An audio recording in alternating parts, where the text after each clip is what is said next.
Hello, good morning! New day! Panibagong araw, panibagong cooking tutorial video. So this morning, my cooking tutorial video is about how to make the beef steak in my own version. So kasi karamihan, yung beef steak,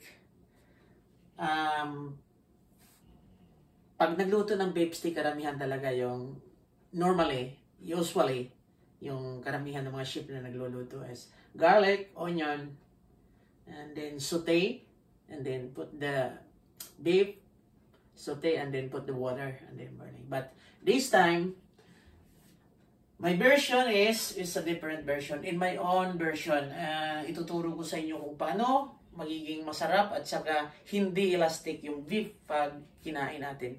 So una, of course, mga ingredients natin, ang main ingredients natin, of course, beef, because it's beef steak nga. I have 2 onion in here,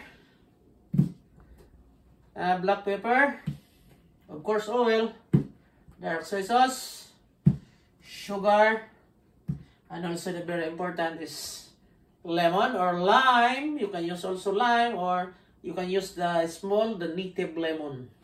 Of course, meron tayo itong hot chili. And garlic. So our garlic is here. Okay. Okay, garlic is here. Yeah. So our garlic is here. So of course, papakita ko muna sa inyo kung paano hiwain ito, how to cut the beef in a very, very thin slice. So gaya sa mga naunang video ko, ang pagkakat ng beef kailangan pasalungat para pag kinagat mo, hindi siya matigas. Okay, papakita ko sa inyo.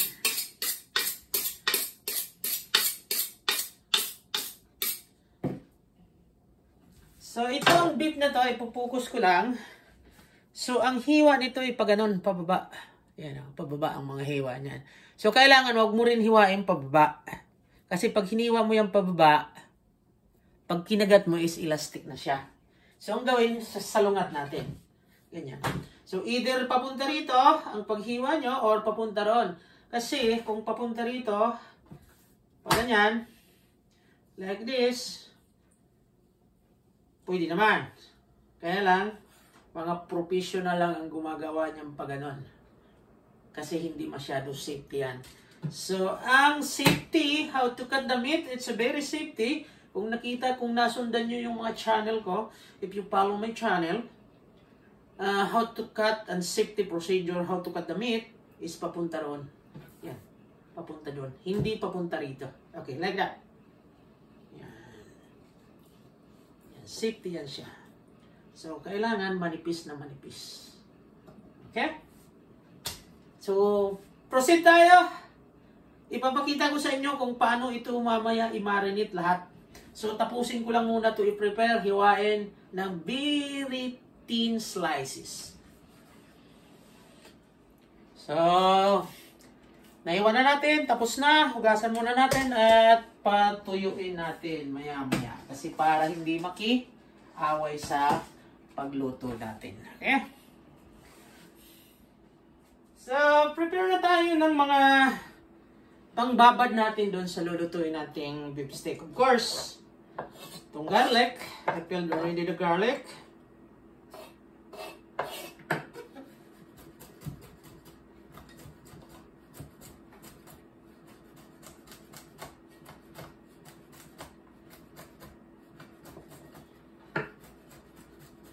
So, by the way pala guys, doon sa mga hindi pa nakapag-subscribe sa YouTube channel ko, please do subscribe, like, and share. At huwag na rin kalimutan na pindutin ang notification bell para updated po kayo sa mga video ina-upload ko. At huwag na rin i-skip yung mga ads kasi yung ads ay isa pong malaking tulong sa aming mga content creator. So ito, 6 na piraso lang ito na garlic. So, i-divide natin ito divide natin for 2. So, yan. So the half is in here, and the half is in here. Yeah. And also the 2 onion, the 1 onion is chopped.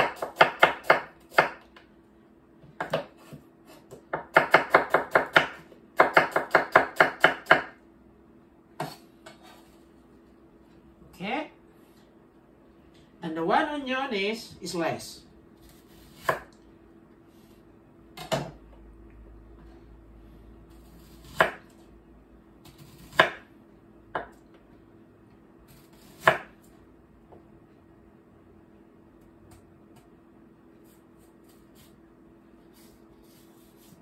Okay. So don't break the onion. The sliced onion, don't break. Ipapaliwanag ko sa iyo mamaya. So I explain to you mamaya. Okay? So, ang meat natin ay halos 1 kilo ito na meat. Halos 1 kilo ito na beef. Okay.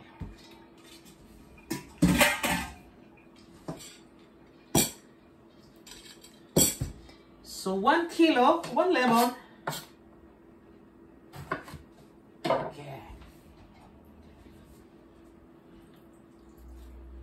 Yan.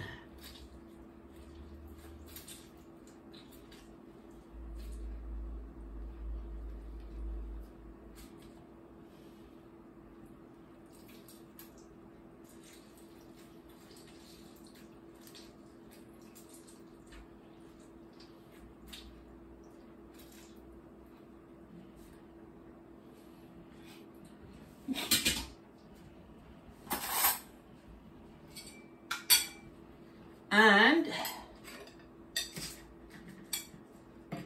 1 tablespoon of sugar. Okay.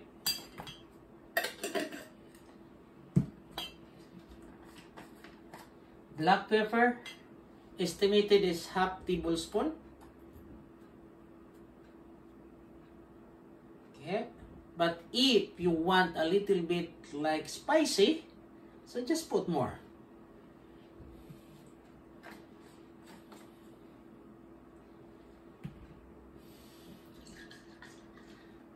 Black soy sauce, any kind of soy sauce you can use. Estimated is 3/4 cup. So 3/4 cup only. So mamaya pag kulang, pag linuto na natin, dadagdagan natin. So 3/4 cup. Hindi na natin susukatin. I-estimate na lang natin. Na 3/4 cup. Okay.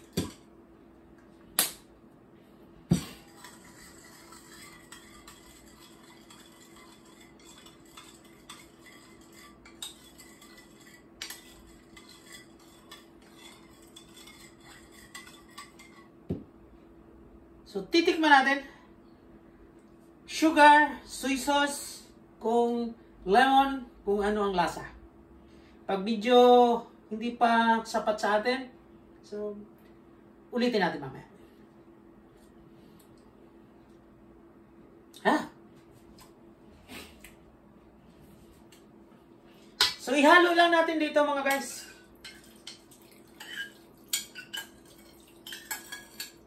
Yan.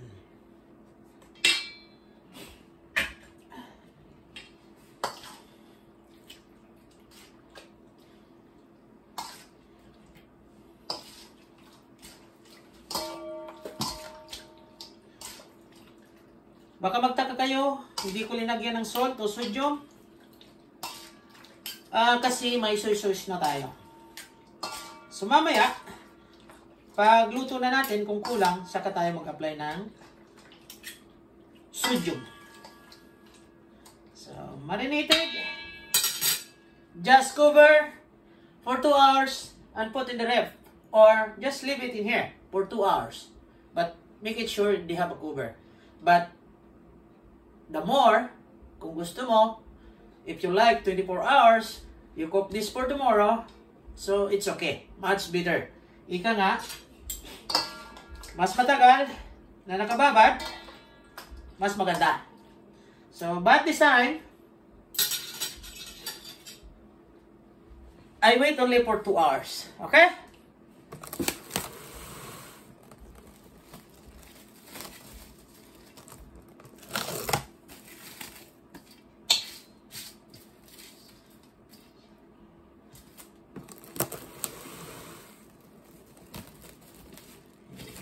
Okay.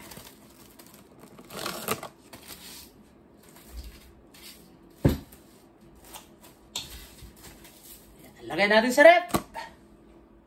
So, dahil malapit na matapos yung 2 hours na pagmarinate natin sa beef, so mag-uumpisa na tayo magluto ng ibang ingredients.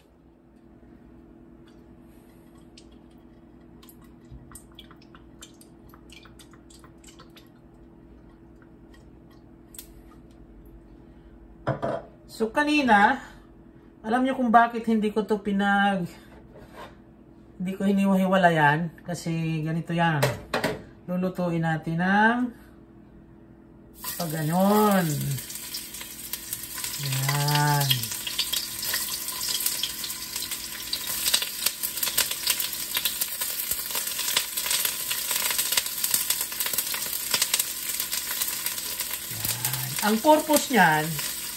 Ang purpose kasi niyan, para yung aroma talaga niya,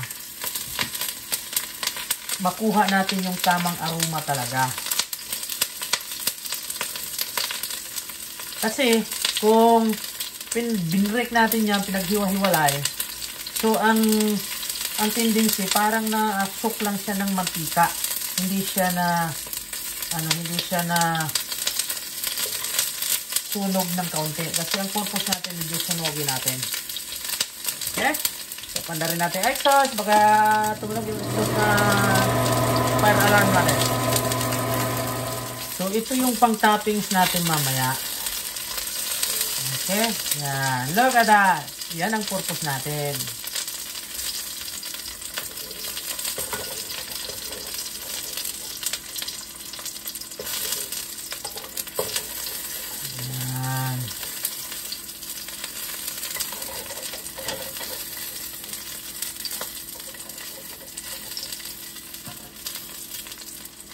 Pag naluto na, pag nasunog ng kaunti, okay lang yung kahit ma-break siya, walang problema.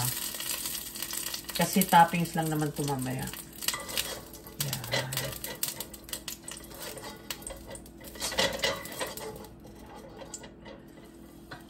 Okay.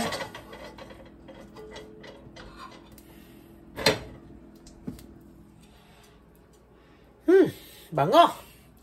So, yung pinagamitan natin, huwag natin hugasan yan kasi dyan na rin natin lulutuin yung beef natin.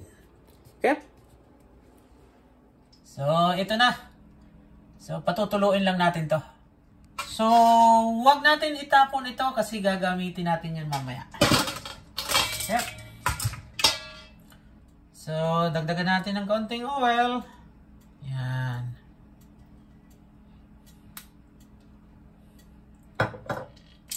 So, ito ang different style ng pag-ano ko. Yung iba, ano lang, binigisa diretso. Ito hindi. Parang prito konti muna. Yan. Different style.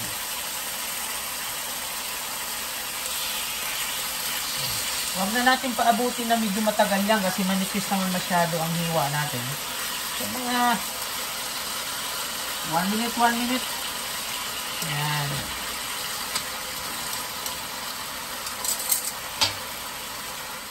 So, don't overcook the meat.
avoid to overcook the beef.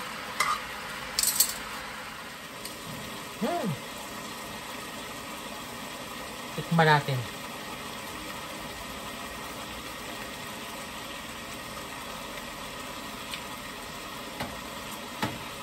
Kahit hindi pa tapos, napakasarap.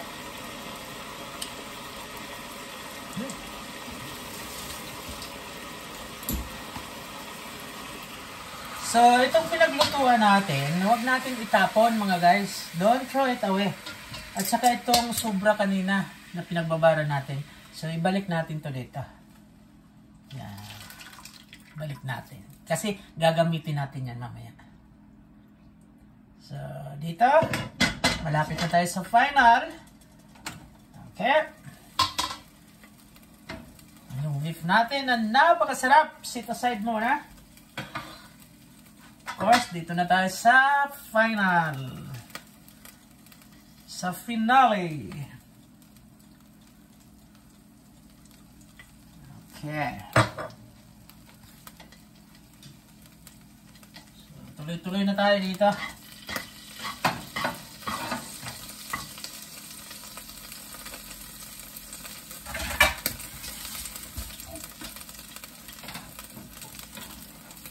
Ito na yung garlic na sinib natin kanina. And also the onion.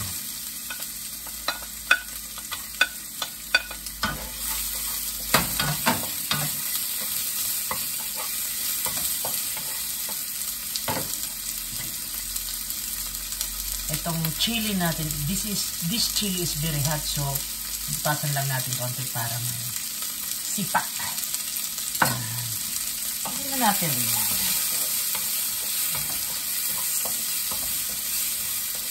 and of course itong sauce kanina, yan,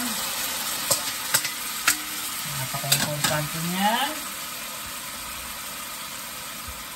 Of course mag-additional tayo ng water dito pa rin, yan.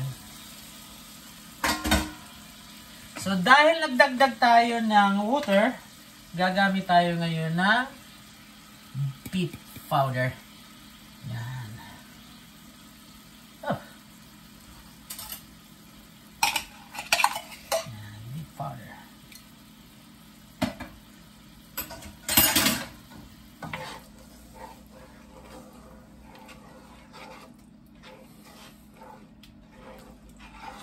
So, bago natin to ihalo dyan, tikman muna natin. Okay. So, antayin lang natin na kumulo. So, mag-additional tayo ng black pepper. And also, a little bit of soy sauce. Kasi nag-additional nga tayo ng water kanina. And also, this powder is from the biscuits. Any kind of biscuits you can use. But not kind of biscuit, the salty biscuits. The plain one. Instead of using the cornstarch, so I use biscuits. Okay? So anong purpose nito? Para lumapot. Antin lang natin.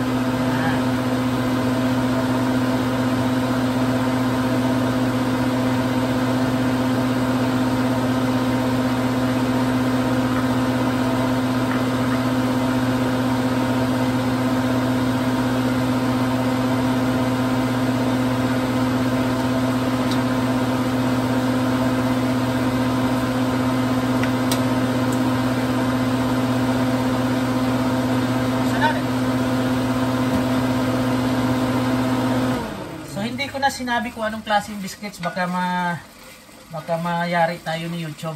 Any kind of biscuits you can use, but not kind of biscuits, the salted one. So ito na. So ibalik natin ito rito. Wow! Yan. Look at that.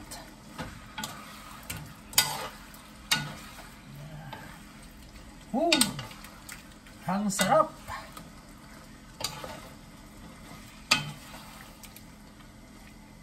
Okay.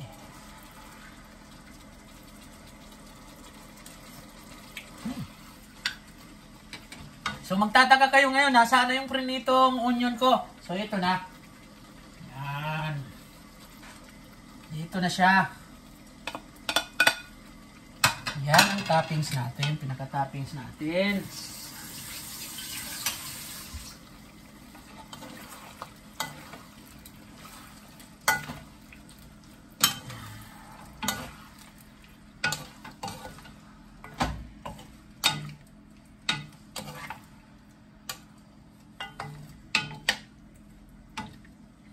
So, ganun lang kasimple.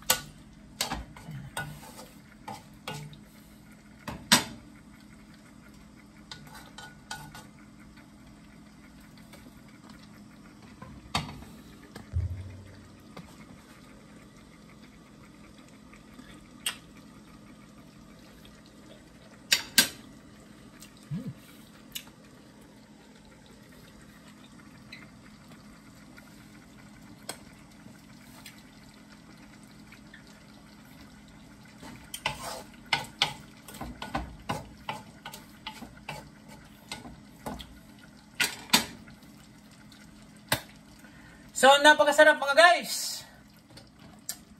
So, dyan lang nagtatapos yung cooking tutorial video natin ngayon. So, doon sa mga hindi pa nakapag-subscribe sa YouTube channel ko, please do subscribe, like, and share kung nagustuhan yung mga ganitong mga content. So, ako po ay muling nagpapasalamat sa inyo, sa inyong panonood. Hopefully, next week, magagawa ulit tayo ng panibagong cooking tutorial video. So, bye for now. Ingat-ingat po.